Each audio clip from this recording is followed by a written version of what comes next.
चातुर्य तुझी ही धडाडी,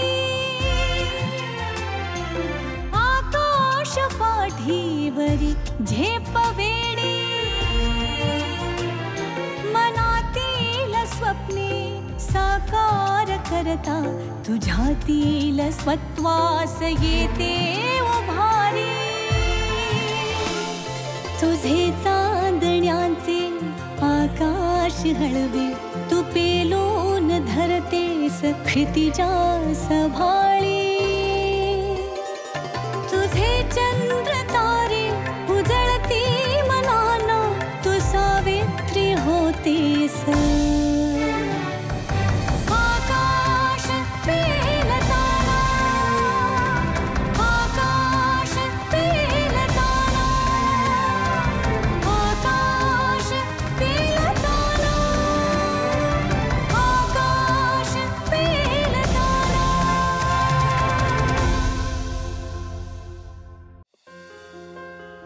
नेहाज बुटीक स्वतःच्या नावानं सुरू केलेल्या बुटीकला एका वेगळ्या उंचीवर नेऊन ठेवताना नेहा निंबाळकर यांनी स्वतःच्या नावालाही ग्लॅमर दिलं। लग्न, मुलंबाळ, रोजची धकाधक यात स्त्रीला स्वतःचा विसर पडतो, पण स्वतःचं नाव जगानं नोंद घ्यावी इतकं मोठं करणं हेच तर खरं महिला सक्षमीकरण, वुमन एम्पॉवरमेंट।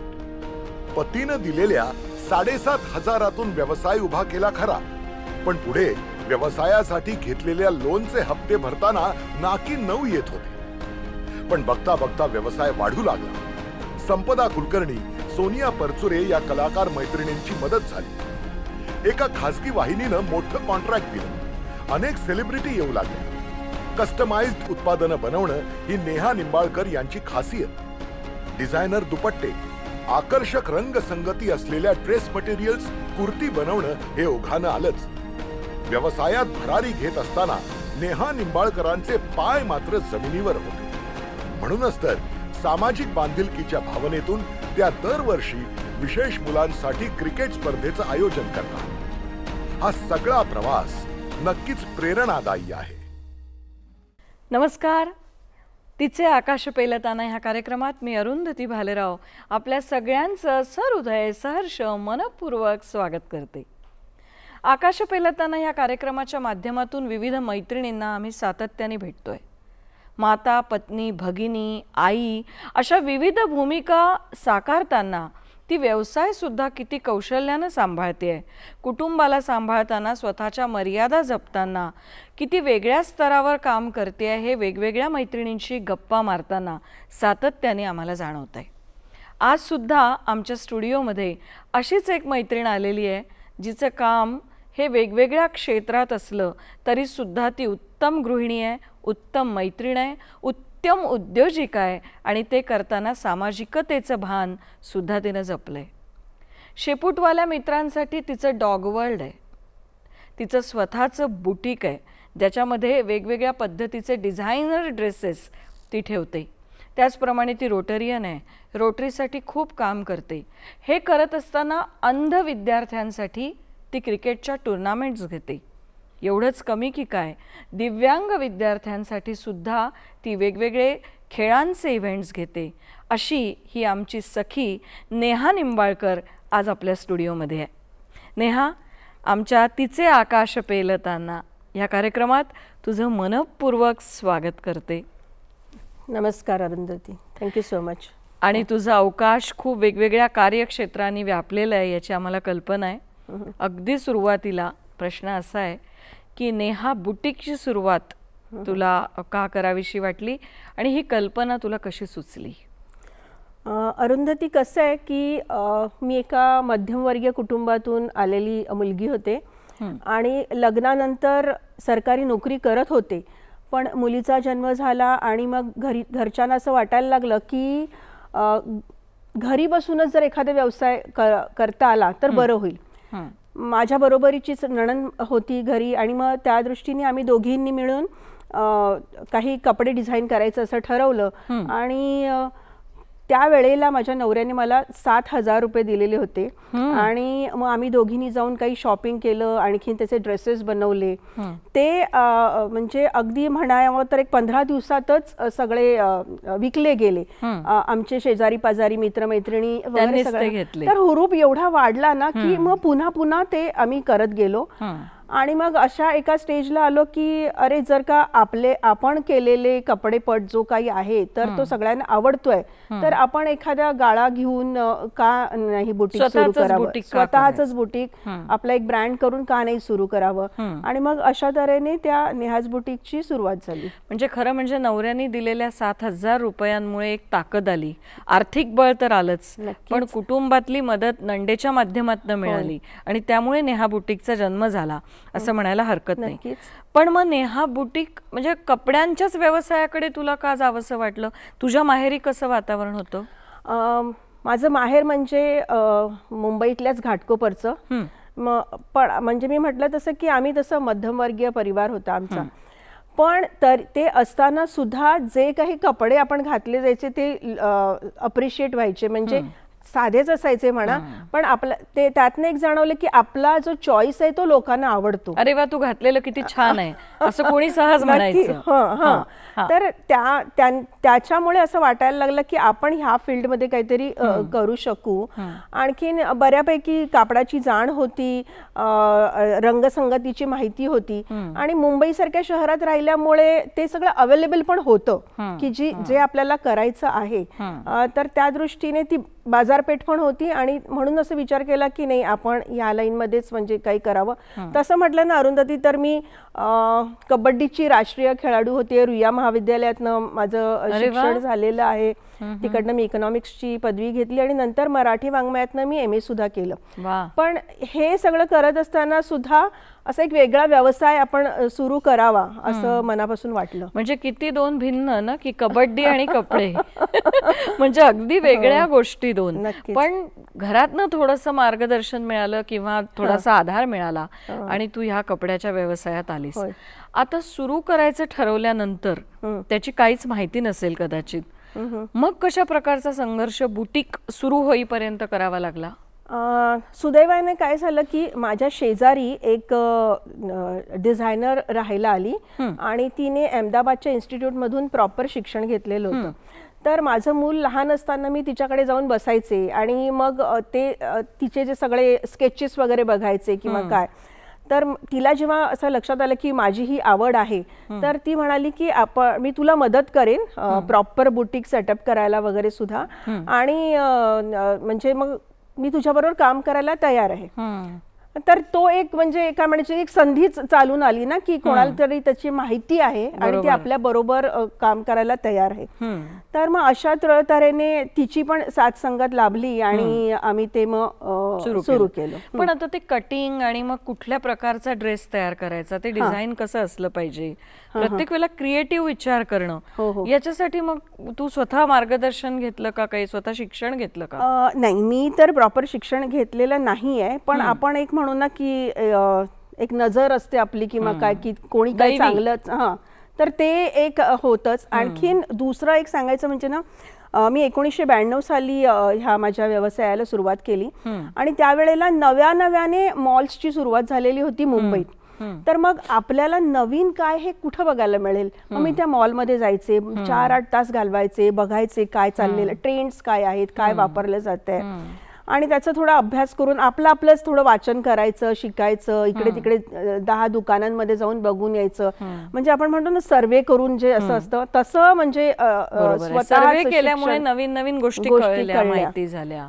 आणखीन दुसरी एक मुख्य गोष्ट म्हणजे की मी जसं म्हटलं की मी कबड्डीची नॅशनल प्लेअर असल्यामुळे मी ऑल इंडिया लेवलवर भारतातल्या सगळ्या राज्यांमध्ये फिरले होते. आणि मग जसं आपलं आहे ना की बांधणी, बाटिक, कलमकारी, ह्या सगळ्याच ज्या गोष्टी लखनवी, तर ते फावल्या वेळात तिकडच्या बाजारपेठेत जाऊन ते बघून घ्यायचं, त्याची माहिती करून घ्यायची. ती जन्मताच जिज्ञासू वृत्ती असल्यामुळे त्याचा फायदा झाला, कुतूहल.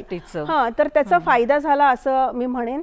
आणि विचारायचं आपल्याला की हे काय आहे, ह्याला काय म्हणतात आणि मग हे कसं केलं जातं वगैरे असं.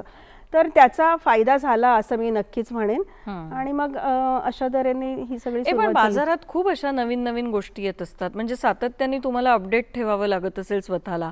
म्हणजे जसं पूर्वीच्या काळी आपण फुग्याच्या बाहीचं ब्लाऊज आपल्या आई घालायची, आता पुन्हा ती फॅशन आली आहे. सो तुम्हाला बाजारात नवीन कुठली फॅशन आली आहे हे एवढ्या मोठ्या या विस्तीर्ण देशात कसं कळतं की कुठल्या भागात काय फॅशन आहे?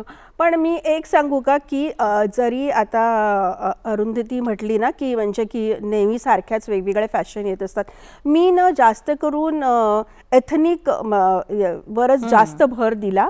आणि त्यासाठी लागणारं जे मंगलगिरी कापड असतं, जे कॉटनचं कापड असतं, तर ते मी एक बेसिक ठेवलं की नाही, मी ह्याच कापडावरती प्रयोग करणार आहे. आणि त्या दृष्टीने ह्या आता जे मी सगळं म्हटलं की बाटिक, बांधणी, कलमकारी वगैरे अशा मी मिक्स अँड मॅच दुपट्टे खूप सारं बाजारपेठ फिरून ते घेऊन यायची. म्हणजे माझा जो कन्सेप्ट आहे तो लोकांपर्यंत पोहोचावा पाहिजे. आणि मग त्या ओढणीला धरून त्याच्यावरती नक्षीकाम केलं जायचं. आणि मग त्याचे कस्टमाइज करून देण्याचं जे एक हे होतं ना, ते मला असं वाटतं की स्त्रियांना जास्त आवडायला लागला की मेरावाला ब्ल्यू जो आहे तर तो रंग, आणि मग मला ह्या अशा तऱ्हेची रंगसंगती हवी आहे, मला ही अशी एम्ब्रॉयडरी हवी आहे, हे हँडवर्क हवंय, हे मशीन वर्क हवंय. ते सगळं म्हणजे एवढं कोणी कोणाला एंटरटेन करत नव्हतं 30-35 वर्षापूर्वी. म्हणजे तर मला वाटतं की तो जो माझा कन्सेप्ट होता म्हणून मी टिकले त्यात. आकाश पेलताना आता एवढ्या मोठ्या प्रमाणावर बुटीक, आणि आता 30-35 वर्ष मला वाटतं तू करतेस, तर या 35 वर्षामध्ये असं कधी वाटलं का की आता भयंकर परिस्थिती आली आहे आणि माल विकल्या जात नाही आहे, किंवा नवीन डिझाईन्स करूनही त्याला पाहिजे तसा त्याला मागणी येत नाही आहे आणि आता बस, अशी कधी भावना आली का? नक्कीच अशी भावना तर आलीच. कारण की तुम्ही एक 5 वर्ष 10 वर्षानंतर तेच लोकांना थोडं वाटू शकतं की अरे नाही आता हेच होत आहे. पण एक मी सांगू का की माझ्याकडे ना अगोदर म्हणजे आई, मुलगी आणि नात ह्या 3 पिढ्या येत आहेत असं मी म्हणेन. आणि म्हणजे असं म्हणायचं की आता ठाणं म्हणजे तसं एक थोडं मराठमोळा परिसर असं आपण म्हणू, पण इतर भाषिक जेव्हा यायचे ना तर म्हणायचे की म्हणजे नेहाकडे आलं ना की घरी आल्यासारखं वाटतं. म्हणजे ते जो एक जरा घरपणवाला फीलिंग, ते मी त्यांना ते दिलं आणि मी ते तसे रिलेशन बनवले. मी नेहमी म्हणते की पैसे किती कमवले माहित नाही, पण माणसं नक्कीच कमवली. बरोबर. पण व्यवसायात नुसतं तसं पण चालत नाही ना, तो व्यवसाय वाढायला पाहिजे, त्याच्यात भर झाली पाहिजे. मग ते करत असताना आधी 7,000पासून तू भांडवलाला सुरुवात केली, पण मग नंतरचं भांडवल कसं उभं केलं? कारण आमच्या जर प्रेक्षकांमधल्या कुणाला असा स्वतःचा व्यवसाय सुरू करायचा असेल तर त्यांना याच्यातनं मार्गदर्शन मिळेल की भांडवल कसं उभं करायचं. हो नक्कीच. आता भांडवलाचं असं होतं ना की सुरुवातीला आम्ही रेंटवर म्हणजे तो गाळा घेतलेला होता. आणि मी सांगेन की ठाणे जनता बँकेतनं मी कर्ज घेतलं होतं. पण तेव्हा सुद्धा जो मंथली एक 3,000 रुपयाचं जे द्यावं लागायचं, मला हप्ता द्यावा लागायचा, तर कधी कधी तर एकदम असं रडू यायचं की अरे बापरे, जर 10 तारखेच्या आज जर भरला नाही तर त्यावर आणखीन व्याज पडेल. आणि मग धावत पडत जरा त्यांना सांगा जरा 2 दिवस थांबाल का, म्हणजे अजून म्हणजे मग ते मी अरेंज करेन म्हणून वगैरे असं. पण देवाच्या कृपेने सगळं पार पडलं. आणखीन एक होतं ना की जेव्हा तुम्ही तुमच्या व्यवसायात तुमचं गुडविल बनवता ना, तर तेव्हा ते समोरचे जे होलसेलर्स आहेत ते सुद्धा तुम्हाला त्यात मदत करतात की नाही बाबा आम्ही कोणाला 2 महिने देतो आहोत ना क्रेडिट, तुला आम्ही 6 महिने सुद्धा देऊ. कारण तेवढा विश्वास मी कमवला होता. आणि त्याच्यामुळे म्हणजे ते खेळतं भांडवल मला असं वाटतं की राहिलं. मला ना नेहमी एक प्रश्न पडतो की एका सोनाराच्या बाजूला 5-6 सोनाराची दुकानं असतात, एका पार्लरच्या बाजूला 5-6 पार्लर असतात, तसं एका कपड्याच्या दुकानाच्या बाजूला अनेक कपड्यांची दुकानं असतात. आणि प्रश्न त्यावेळेला हा पडतो की हे सगळेच कसे एका रांगेतली दुकानं चालत असतील. ह्या सगळ्या ह्याची इन्सिक्युरिटी वाटते का ग कुठे? मला ना कधीच नाही वाटली इन्सिक्युरिटी, कारण की एकतर मला माझ्या कामावर विश्वास होता आणि ना प्रत्येकाची काम करायची पद्धत वेगळी. कारण मी रेडीमेड आणून विकत नव्हते, मी माझा कन्सेप्ट देऊन बनवत होते ते ड्रेसेस. दुसरं काय आहे, जेव्हा ती 5-6 दुकानं एका लाईनीत असतात किंवा काय, तर ती गल्ली त्या नावाने ओळखली जाते. हा, आणि म्हणून मग तो जो ग्राहक आहे तो म्हणेन की रामारुती रोडला जायचं आहे आणि आपल्याला तिकडे जाऊन खरेदी करायची. आज माझ्या दुकानात जास्त विक्री होईल, उद्या दुसऱ्या दुकानात होईल. तर मला असं वाटतं की म्हणजे आपल्या वाट्याचं जे असतं ना ते नक्कीच मिळतंच, आपल्या नशिबात जे आहे. हो आपल्याला हो मिळतं. नक्कीच. बरं, कधी कधी अनेक वेळा असंही होतं की गिऱ्हाईक येतो, कस्टमर येतो, तो खूप कपडे दाखवा म्हणतो, अनेक कपडे उघडायला लावतो, त्याच्या घड्या मोडतो आणि तुम्ही दाखवत राहता. म्हणजे मला तर खूपदा असं विकत घेताना वाटतं की अरे यांना पुन्हा सगळ्या घड्या कराव्या लागतील. तर असं तो सगळं करतो आणि काहीच न घेता निघून जातो. त्यावेळेला खरंच नक्की काय वाटतं? नाही, वाईट तर नक्कीच वाटतं. आज माझ्याकडे 3-4 मुलं मुली आहेत ते जे हे काम करतात, तर त्यांना जास्त वाईट वाटतं. तर मी त्यांना म्हणते की अरे निदान तुम्ही ती घडी उघडली आणि पुन्हा घातली तर त्या कपड्याला थोडी हवा पण लागली. तर तर म्हणजे वाईट वाटून घेऊ नका, कारण की आपण सगळ्यांचाच चॉईस नाही ठेवू शकत आहोत. बरोबर. पण आपलं हे कामच आहे आणि मी समोर उभी आहे आणि तुम्हाला वाईट वाटतं तर असं काही वाईट वाटून घेऊ नका. आणि मात्र हे आहे की त्या वेळेला असं वाटतं की नक्की हिच्या मनात काय आहे हे कळलं तर म्हणजे जास्त बरं झालं असतं. हे सगळं करताना तू तुझं सामाजिकतेचं भान पण खूप जपलंय. म्हणजे रोटरीच्या माध्यमातून तू वेगवेगळ्या सामाजिक कार्यात सतत सहभागी असते. जसं की तू अंध मुलांसाठी क्रिकेटच्या टुर्नामेंट्स घेते. कदाचित तू स्पोर्ट्समन असल्यामुळे तुझ्यात ते असावं, तर त्याविषयी आम्हाला सांग ना. कसं आहे ना की माझा हा नेहाज बुटीकचा जेव्हा हा व्यवसाय सुरू होता, तर एका ग्राहकानेच, म्हणजे माझी मैत्रीणच झाली ती नंतर, ती मला म्हणाली की तू रोटरी जॉईन करशील का म्हणून वगैरे. आणि मला असं वाटलं की आता मी जे काही कमवलेलं आहे तर मी समाजाचं पण काही देणं लागतं, ही जी दुसरी बाजू आहे, तर मला त्यांच्यासाठी सुद्धा काहीतरी करायचं आहे. आणि मी जेव्हा तिथे हे जॉईन केलं तेव्हा ना अरुंधती मला लक्षात आलं की हा जो उपेक्षित समाज आहे ना, तर नक्कीच आपला काहीतरी खारीचा वाटा आपण देऊ शकतो आहे. मी म्हटल्याप्रमाणे अंध मुलांसाठीच्या क्रिकेटच्या टुर्नामेंट्स गेली अनेक वर्ष करते आहे. आणखीन साधारण किती मुलं त्याच्यामध्ये? एक 150 मुलं असतात, म्हणजे त्यांच्या टीम्स असतात ना. मग काय वयोगट असतो? वयोगट आपण म्हणूया 18 ते 35. ते त्यांचे विद्यार्थी दशाच आपण अशी म्हणू. पण काय तुम्ही स्वतः याचं प्रायोजकत्व करता आणि आम्ही इतकी वर्ष आम्हीच करत होतो. आता काय होते की लोकांना कळलंय की हा एवढा चांगला इव्हेंट आहे, चांगला उपक्रम आहे, तर लोक स्वतःहून मदत करतायत. की आम्ही राहायची व्यवस्था करतो, आम्ही खाण्यापिण्याची करतो, आम्ही ग्राउंड देतो. तर जास्त सोपं झालंय आता मला ते करणं. नाहीतर थोडं कठीण होतं की सगळीकडनं थोडी आर्थिक मदत गोळा करून करायचं. किंवा आम्ही आदिवासी भागात, म्हणजे आपल्याकडे तर वाडा, जव्हार, मोखाडा आपल्या ठाणे जिल्ह्याच्या एवढा जवळचा भाग आहे आणि अतिशय गरिबी आहे, गरिबी गोष्टी पोहोचत नाही. आणि अगदी एवढ्या म्हणजे किती हार्डली 1.5-2 तासाच्या अंतरावरचा भाग आहे. तर तिथे आम्ही पाण्याचं जे दुर्भिक्ष आहे तर त्याच्या दृष्टीने नळपाणी योजना, चेकडॅम हे आम्ही कायम करतो. मी तिकडे आश्रम शाळांना म्हणजे जाऊन दिवसभर जाऊन फिरून त्यांच्या छोट्या छोट्या ज्या काही गरजा असतील, वह्या, पुस्तकं पण तुम्ही देता ना? ते तर आहेच आहे, म्हणजे ते काही प्रश्नच नाही. पण हे जे मुख्य आहे ना, म्हणजे पाण्याचं ते मुख्यत्वे वोकेशनल ट्रेनिंग देतो मी ना. म्हणजे इंटरेस्टिंग आहे की जेव्हा मी तिकडे एक ब्युटिशियनचा कोर्स जव्हारच्या एका भागात अरेंज केला, तर माझ्याच काही सहकार्यांनी म्हटलं की त्यांना काय गरज आहे तिकडे तू असं करायची वगैरे. तर मी म्हटलं की का, त्या सुद्धा लग्नाला आणि यांना नटून थटून जातातच ना. तर मग त्यांनी अगोदर अशा मी एक 25 जणींना दिला तो कोर्स असा करून, आणि मग त्यांनी घरून सुरू केलं. आणि किंवा कोणीतरी शेजारीच एक छोटंसं दुकान सुरू केलं तर ते छान आहे, म्हणजे त्यांच्यापैकी चाललेलं आणि कदाचित या 25 मुली आणखीन पुढच्या 25 मुलींना ट्रेनिंग, आणि आम्ही त्यांच्या टच मध्ये आहोत. म्हणजे तिथे आम्ही मायक्रो क्रेडिट देतो, बचत गटांसाठी काम करतो. तर ही सगळी कामं करताना मला आनंद होतोय आणि मला असं वाटतं की जेव्हा आपण एखाद्या ऑर्गनायझेशनच्या माध्यमातून हे काम करतो तेव्हा हे सांघिकरित्या केलं जातं आणि अनेक हात आणि आपल्याला त्यात मदतीचे मिळतात. बरोबर. आणखीन मला आनंद आहे हे रोटरीचं काम करण्यात. आकाश पेलताना दिव्यांगांसाठी पण तू खूप सारे इव्हेंट्स घेते, म्हणजे स्पोर्ट्स इव्हेंट्स घेते, ते आणखीन वेगळं काय आहे मग?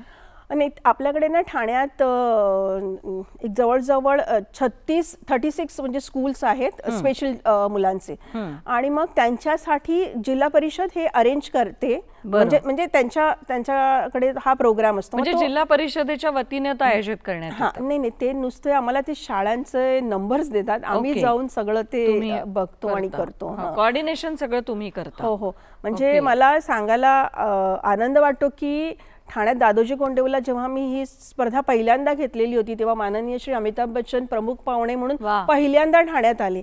तर असं वाटतं ना की आपण काहीतरी चांगलं काम केलं ना की आपल्याला पोचपावती आपल्याला चांगल्या पद्धतीने मिळते. पण आता व्यवसाय, कुटुंब आणि ही सगळी समाजसेवा कुठल्या तरी संस्थेच्या माध्यमातून करताना वेळ कसा मिळतो मग?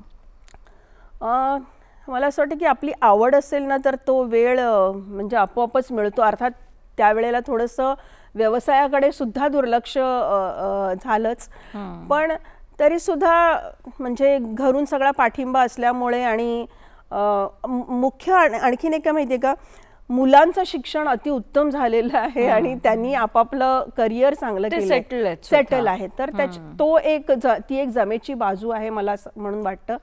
पण वेळ म्हणजे काढते मी, असं आहे. थोडंसं ऍडजस्ट करावंच लागतं, खूप धावपळ होते, इकडे पळा तिकडे पळा, पण ते ज्यात आनंद मिळतोय ते करण्यात. तुझ्या बरोबर या सगळ्या कामात अनेक महिला आहेत. नेहमी आपण समाजात एक फालतू विनोद ऐकत असतो की बायका एकत्र काम करू शकत नाही आणि बायकाच बायकांच्या शत्रू असतात, जे खरं तर अगदी खोटं आहे. बायका एकमेकींची ताकद होतात, शक्ती होतात. तुला तर हा अनुभव खूप आहे. तर स्त्री मधल्या कुठल्या गोष्टी तुला विशेष एक स्त्री म्हणून आकर्षित करतात, किंवा कुठल्या गोष्टींचं तुला खूप चांगलं सकारात्मक योगदान तुझ्या मैत्रिणींकडनं मिळतं? मला म्हणजे मी तर म्हणेन की माझी एक टीमच आहे. आणखीन जे प्रोजेक्ट मी घेते ना करायला त्याच्यात त्या आता एवढ्या रुळल्या आहेत की सांगायचं की तुला ना हे टी शर्ट्स ऑर्गनाईज करायचे आहेत, तुला मैदानाचं बघायचं आहे, तुला जेवणाची व्यवस्था बघायची आहे. तर त्या एवढ्या ऑर्गनाइज्ड आहेत ह्या ह्याच्यात की नुसतं आपण सांगायची खोटी की एक नेटवर्क तयार केलं जातं आणि एकदम परफेक्ट काम. म्हणजे त्या मला म्हणतात की तू चाबूक घेऊन असतेस म्हणून, पण तरी पण म्हणजे त्यांना त्या एवढ्या वर्षात शिकल्या, आणखीन त्यांचं सुद्धा आता हे करू शकतायत. म्हणजे तुझ्या नेतृत्वाखाली त्या तयार होत. मी ना अरुंधती याच्यात म्हणजे हे तर माझं सामाजिक उपक्रमांबद्दल झालं, पण नेहाज बुटीकचं पण मी सांगेन. मी माझ्या अनेक मैत्रिणींना त्यांचं बुटीक सेटअप करायसाठी मदत केलेली आहे. आणखीन म्हणजे मला कधी कधी कोणी म्हणायचं की अगं तू कॉम्पिटिटर्स नाही का निर्माण करत मग, पण मला असं वाटतं, मी मगाशी म्हटलं की माझ्या वाट्याचं आहे ते मला मिळणार आहे. अगदी शेवटच्या प्रश्नाकडे येते की अनेक वेळा आता जसं कोरोनाच्या काळात स्टॉक तसाच्या तसा राहिला आणि कपडे तसेच राहिले, मग हा स्टॉक क्लिअर करताना कशा प्रकारच्या आव्हानांना सामोरं जावं लागलं, अगदी थोडक्यात सांग. कोरोना काळात असं जो काही राहिलेला असेल स्टॉक, तर त्याच्यात ना आमचे जे कायमचे जे कस्टमर्स आहेत, कायमचे म्हणण्यापेक्षा इतक्या वर्षाचे, त्यातून मी सांगते माझी जी पहिली कस्टमर होती 32 वर्षापूर्वीची, ती अजूनही येते माझ्याकडे. त्या एका शाळेच्या प्रिन्सिपल आहेत. तर हा जो राहिलेला स्टॉक आहे ना, त्यांना मग असे जे माझे इतक्या वर्षांचे जे बांधलेले लोक आहेत त्यांना सांगितलं की म्हणजे नो प्रॉफिट नो लॉसवर तुम्ही हे घेऊन गेलात तर बरं होईल. आणि अरुंधती सांगते की त्यांनी म्हणजे मला अगदी खूप मदत केली आणि सगळ्यांनी ते म्हणजे पटापट उचलले, स्टॉक क्लिअर केला. तर त्याच्या शेवटी पुन्हा मैत्रिणी, ओळखीची मंडळी कामात आली. हो. मंडळी, खरंच आता नेहाने एक फार चांगला संदेश दिला की कुणाशी स्पर्धा करण्याच्या ऐवजी आपल्या नशिबात जे असेल ते आपल्याला बरोबर मिळतं. सामाजिकतेचं भान जपत संसार सांभाळताना, स्वतःचा व्यवसाय वाढवताना आपल्याला जे जे काही चांगलं करता येईल ते आपण समाजाला दिलं पाहिजे. अनेक हात आपल्या जे भोवती आहेत त्यांना आपण त्यांचं बोट पकडून त्यांना हातभार लावला पाहिजे, त्यांना पुढे नेलं पाहिजे आणि आपलाही व्यवसाय वाढवताना सतत कार्यतत्पर राहिलं पाहिजे. हा फार चांगला विचार नेहा बुटीकच्या नेहा निंबाळकर यांनी आपल्याला दिला आहे. अर्थातच वेळ आली आहे थांबण्याची. नेहा, खूप छान वाटलं गप्पा मारून. तुझी अत्यंत स्पष्टता आहे तुझ्या व्यवसायाच्या बाबतीत. तुझे विचार खूप छान आहेत आणि तुझ्या नेहा बुटीकच्या पुढच्या भविष्याच्या वाटचालीसाठी आमच्या खूप खूप शुभेच्छा. खूप धन्यवाद तुला. धन्यवाद. मंडळी, थांबतोय पण अर्थातच वेळ आहे DP म्हैसकर फाउंडेशनच्या अध्यक्षा सुधाताई म्हैसकर यांचा एक कानमंत्र ऐकण्याची. मैत्रिणींनो, आज मी तुम्हाला सगळ्यात महत्वाचा गुरुमंत्र देण्यासाठी प्रयत्न करणार आहे. ती गोष्ट म्हणजे अशी की कधी अपयशाने खचून जायचं नाही. स्वतःचं आत्मपरीक्षण केल्यानंतर आपल्याला अपयश येण्यामध्ये कोणकोणत्या गोष्टी कारणीभूत झाल्या हे आपल्याला कळलं तर मग त्या आपण टाळायचा नक्की प्रयत्न करावा. आपल्याला अपयश आलेले मार्ग आपण टाळले तर आपल्या व्यवसायात आपण पुढे नक्की यशस्वीपणे पुढे जाऊ शकतो. दुसरी गोष्ट म्हणजे यशाने खचून न जाता दुसरा मार्ग आपल्याला कुठे सापडतोय का हे बघून त्या मार्गाकडे वाटचाल करणं अधिक महत्वाचं आहे. आपली मानसिकता ढळू द्यायची नाही, माघार घ्यायची नाही. आपल्याला याच्या पुढे जाणं आवश्यक आहे. हे सगळ्यात महत्वाचं आहे. तुझे चांदण्याचे आकाश हळवे, तू पेलून धरतेस क्षितिजा सभाळी. तुझे चंद्र तारे उजळती मनानं, तू सावित्री होतेस.